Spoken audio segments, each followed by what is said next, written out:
great to have you here. Yeah, it's my honor to speak with you too. Yeah, well, it's my honor to speak with you too, you know. How does it feel winning the whole game this year?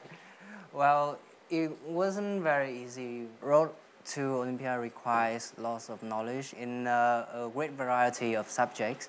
So I must work very hard to achieve this. And I think now I'm at the end of the road. Why not celebrating a little bit?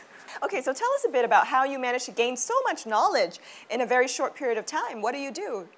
Well, actually, the preparation for Way to Olympia Peak is a long way to go for me. I first watched the show back in about 2008 or 9 or something. And I really liked the show back then. I even tried to answer some questions, even though I was just a primary school student. I must say that I read a lot. I don't like reading, but I read a lot. Like back then, my father bought me some history books. I still keep them as of now. And maybe the audiences have known by now that one of the pages in the history books that my dad bought for me back then helped me to gain 30 precious points from Baving in the grand finale. Mm-hmm. And what was that question? Do you remember? I still remember it as yesterday. It was the question asking the descendant of the Lý dynasty who fled because of Trần Thủ Độ massacre. And he fled to Korea. And then he ruled a whole generation of the Lý there. And he even led the army to fight the Mongols. And it's proved to us now that every Vietnamese in every corner in the world has the ability to fight back the Mongols. I didn't remember how long it was then from he to his descendants now, but they are coming back to Vietnam to invest in our country, and they also acknowledge themselves as Vietnamese people. All right, that's wonderful. Now, you talked a bit about history. You know, what's your view on people's understanding of history and politics nowadays for Vietnam? Nowadays, I think Vietnamese people are getting more and more interested in history and politics in particular.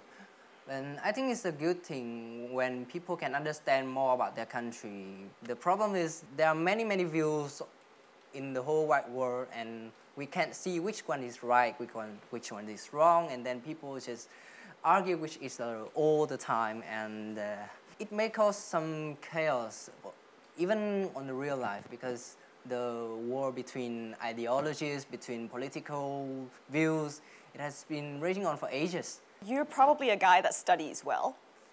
Have you always been good at studying? And what do you say to the kids that are not yet studying well? I wouldn't assume myself as studying well. I think I pay a little bit more attention than the kids in class, so that I can understand the problem better. And that's also what I would say to the audiences who aren't really studying, because you just need to pay a little bit more attention. Like in the class, when instead of sleeping or looking outside or talking with friends, you can do that later. You can always do that in the breaks, and you just pay a little bit more attention to see what's going on. What have been some of the things that you find very difficult to understand then, apart from relationships? I think it's quantum physics. It's still a mystery to scientists nowadays. Actually, I'm not that good at scientific research. I find it too difficult. So let's talk a little bit about how you came to know English, right? Because you're very, very fluent. You know, you do a good job at speaking to us right now. I'm sure there's a lot of students that are looking up to you as like, oh, this guy, you know, he's not only good at knowledge, he can also speak really well. So how did you train yourself to be so fluent? I don't really remember when I first studied English. I only remember there was a story of a boy who really wanted to learn Chinese. But his mom said, no, you have to study English. Like, it's important to know English nowadays. Like, people are getting more and more connected in the whole wide world. And the common language they use is English, not Chinese. And then the boy had to give up on learning Chinese.